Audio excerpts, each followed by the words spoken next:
Hello and welcome back. I hope everyone had a nice spring break.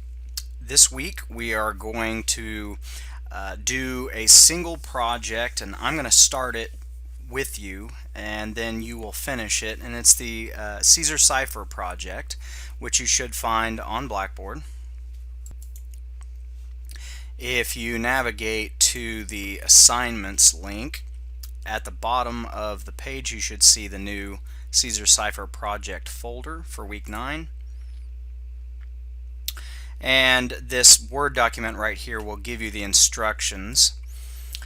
What the Caesar Cypher project is creating a program that will create a simple Caesar cipher. And what a Caesar cipher is just encoding a piece of text by substituting each letter with some other fixed letter in the alphabet.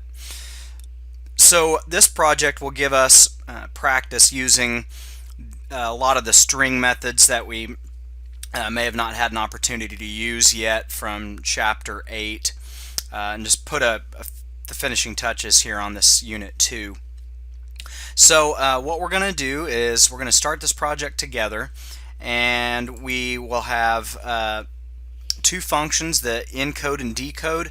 I will write the encode function with you, and then your homework will be to code the decode function. So the encode function is going to take a string and then convert it into some encoded string just by switching the characters in the text. Then the decode function will output 25 possible decoded versions of the encoded string that you type in. So we're using 25 different versions just to keep it simple.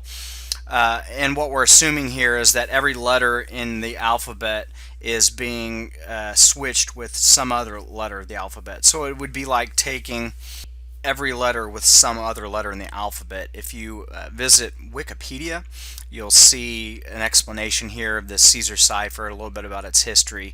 But this is just that simple cipher that you probably learned in elementary school, where you just shift the numbers at, let's say, A equals 1, B equals 2, shift those numbers down in the alphabet, or shuffle them so that each letter represents a different letter in the alphabet. Okay, so we are going to start. Okay, we'll start by launching dev, new project, and if you want to call it last name, first initial, Caesar Cypher.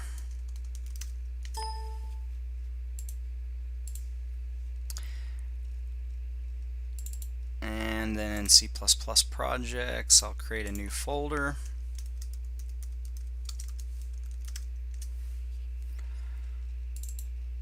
Save it there.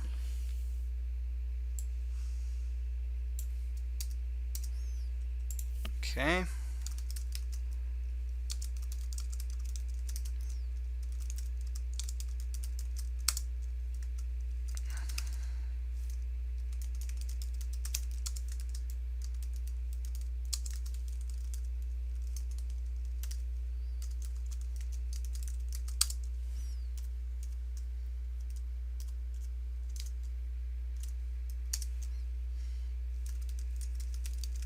And in the description I'll say this program allows the user to encrypt and decrypt messages using this Caesar cipher.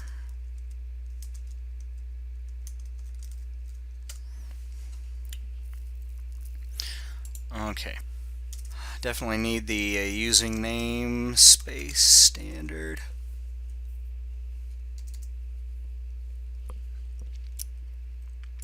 And as far as the include statements, we're definitely going to need the string class.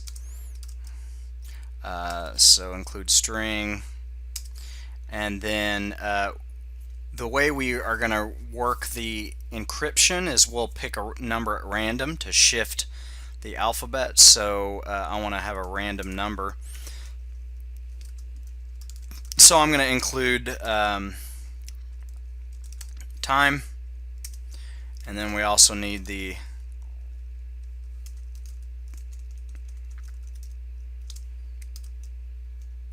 C standard library.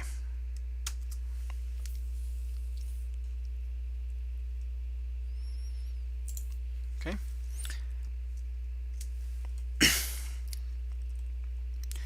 Okay, I am going to start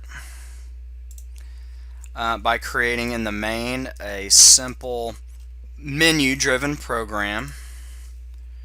So I'm going to start with a choice that the user can pick, and I'm going to have this choice be a string.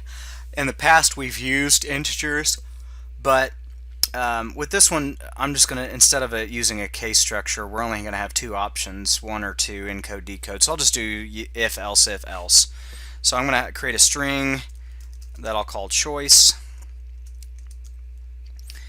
and then I will create a do while statement, and this will be done while choice is not equal to 1, or and this is string choice, sorry, string choice is not equal to 2. Those are going to be our two options.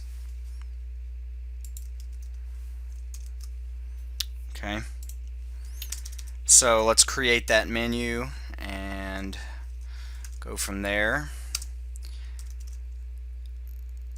Okay, I created just kind of a little header or banner. Looks like this. You can make yours look however you want. And first option, and I'm going to put a tab character in there, encode.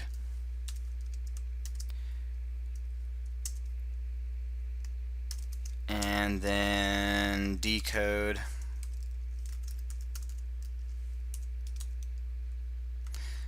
And double space there. And then I'm going to prompt the user here. Select a menu option. The user will type that in.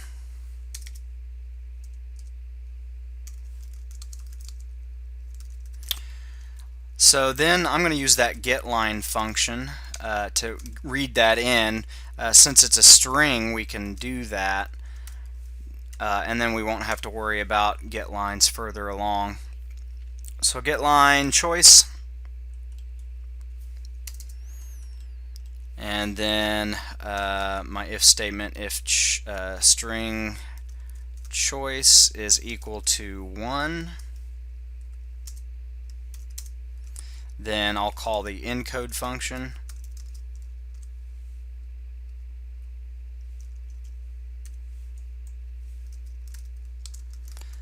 If the choice, the user's choice is 2,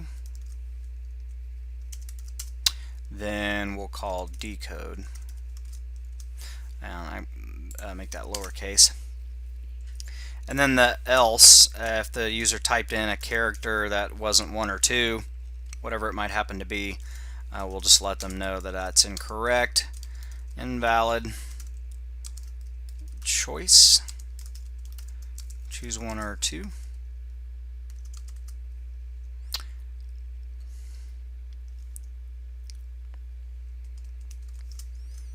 And actually they'll see that original, they'll see the way we've got this written, they'll see the menu again as it loops back, so leave it like that. Okay, so these two functions, I need to declare them since we're calling them before they're defined. Declare them here, void encode. And the description on this one, I'll just say that it encodes a string message from the user and outputs the encoded message. Pretty simple. And then decode, which you will be writing on your own, prompts the user for an encoded message and displays all possible, and there's 25. We're keeping it simple, so we're not using any other characters. Decoded plain text, something like that. Okay, so let's write this encode function.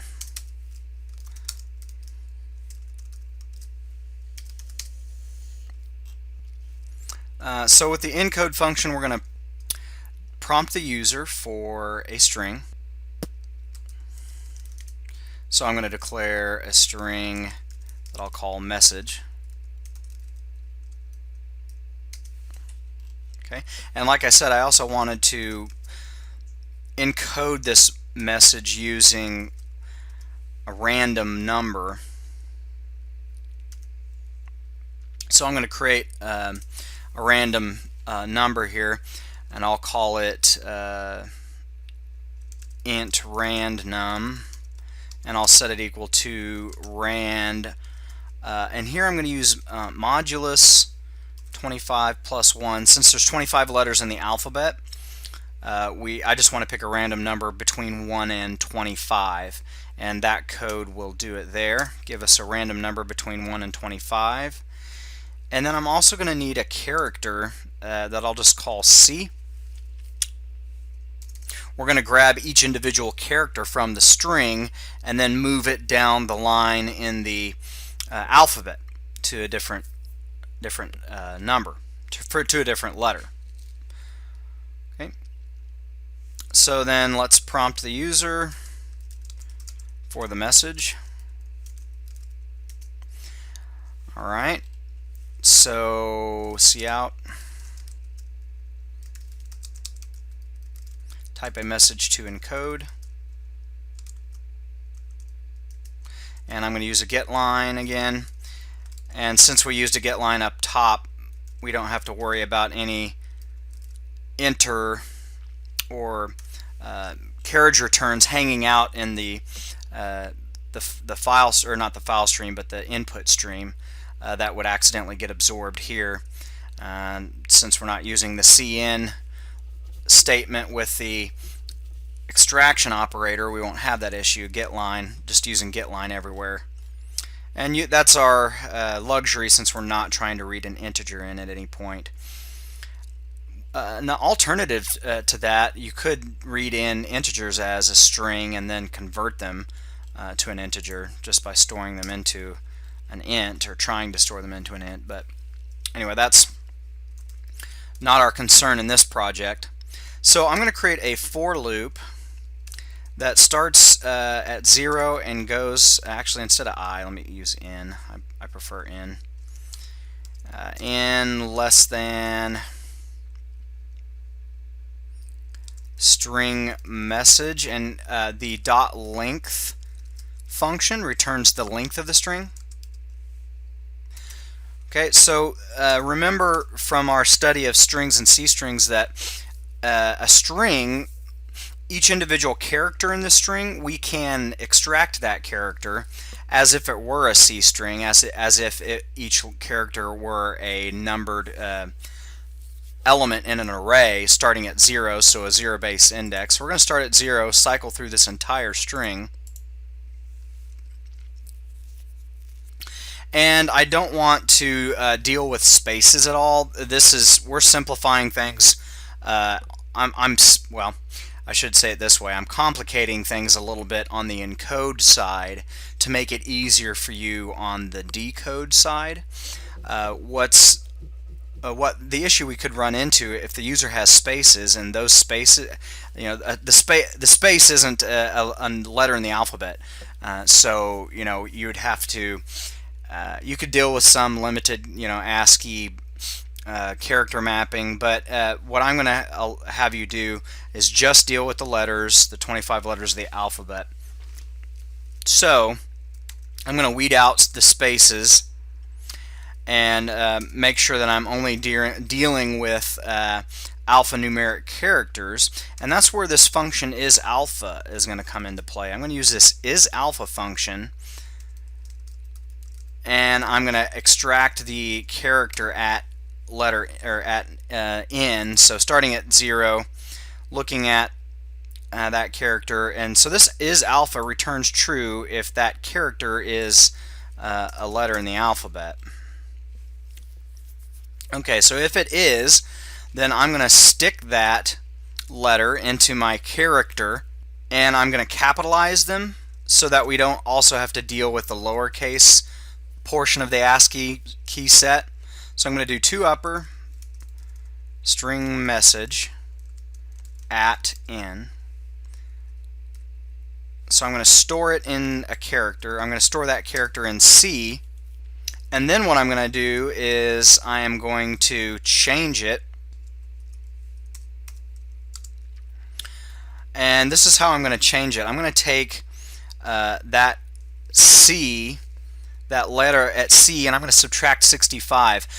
Characters, if you try to do any arithmetic with them, it will automatically, C++ will automatically convert the integer, the ASCII integer value for that character. So if I do this C minus 65, that's going to take the character, the number that is that character, the integer value for that ASCII character in the character mapping, in the ASCII character mapping, and then I'm just going to add my random number to it. Okay, now the only issue with that is that we would be moving outside the alphabet if we're going to allow the numbers 1 through 25 to represent A through Z. Then if we transpose all of our characters down using this random number, then we're going to end up with letters that are outside that set. So I want to circle back. I want it to loop back. If it goes off the end, I want it to loop back. So for example, if the letter is W and I'm adding 12 to it, I want it to, when it gets to Z, so W, X, Y, Z, that's 3, and then A would be 4, so we want it to loop back to A after Z. So the way I'm going to do that is I'm going to take this value and I'm going to take the modulus of it and 26. Okay, so that will give me the number outside the letters in the alphabet. Did I say there's 25 letters in the alphabet? 26 letters in the alphabet. So any outside 26, we will then get take the modulus of 26. That'll give us however many numbers over 26 that it is, and then we can just add that back to A, which is 65. Okay, so that's the complicated script here. What we're doing is making sure that like I said, and I'll pop up a little visual here on the screen for you. If we get to the end, it will cycle back to the beginning, and that's what this is doing. Okay, and then I'm going to have an else if it's not an alpha character, then I'm just going to set C equal to whatever that character is. So in other words, if you type in exclamation marks or spaces, they will not be encoded. I know that makes it probably easier to decipher the code, but the purpose of this project is for you to have some practice with these string methods, and I don't want to complicate the encoding any for you, so this will make the encoding a little bit easier. Okay, so, and then right here I just want to output that character. So it'll output the character, and notice I'm not putting an inline there. It should just transpose the characters, And then once we're done with our for loop, then I will, let's put in some end lines, a couple of them actually. Okay.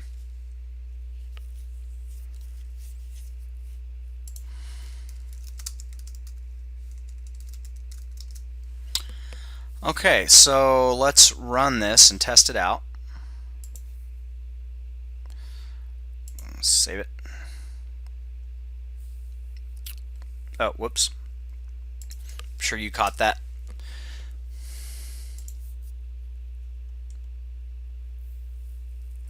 Missing semicolon.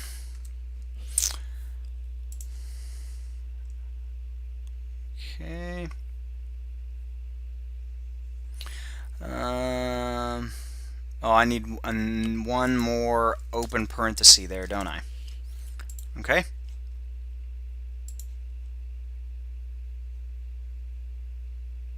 A few little bugs in there, a few little syntax errors on my part.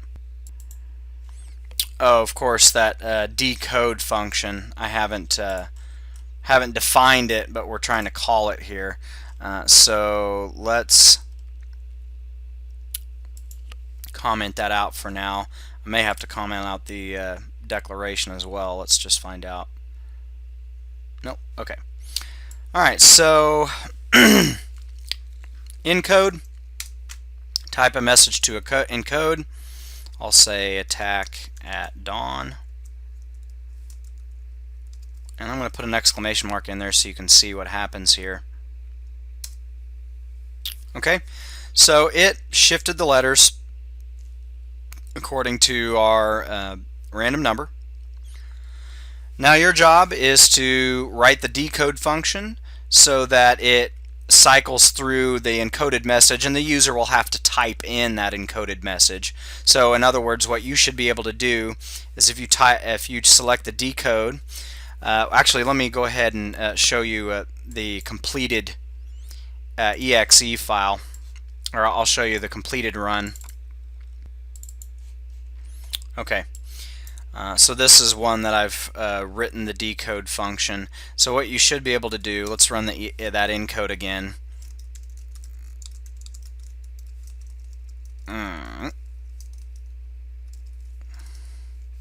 Okay, there's our encoded message. Okay, so what I want this decode function to do, so what I want this decode function to do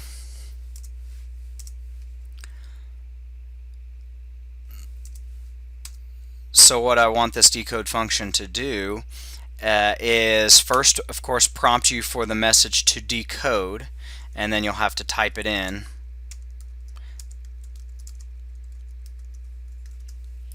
Leave Schreiber. And what it should do after you hit enter is it should spit out all the 25 or 26 possibilities. And one of those 26 possibilities should be readable. And you can see here, it's right there. Attack at dawn. So it is just going to, the decode function is going to cycle with a for loop, just like our encode function. It's going to cycle with a for loop through the message, and it will then try all of the possible random numbers that your encode function could have used, which is just 1 to 25. So you'll have another loop going 1 through 25, trying the different numbers and then spitting out what that transposition would be. Okay.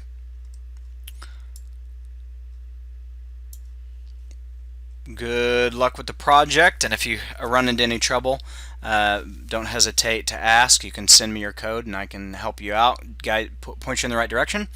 And you've got all week to work on this and finish this. Actually, this project, since it is a project, it may take you a little bit longer. And I know some online students may not even watch this video or start until Saturday or Sunday, which is not a problem. Just work on this project until you get it finished, as long as you get it turned in before the end of the semester, I'll grade it and give you credit for it. But I recommend that you get it done sooner rather than later. That way you'll have the practice going into the Unit 2 exam. Now I realize some of you may have not taken the Unit 1 exam yet. You've got until the 19th of March to do that, and that's fine. But the Unit 2 exam's coming up just around the corner, so we want to get our practice for that. Okay? Happy programming, and make sure you know yourself.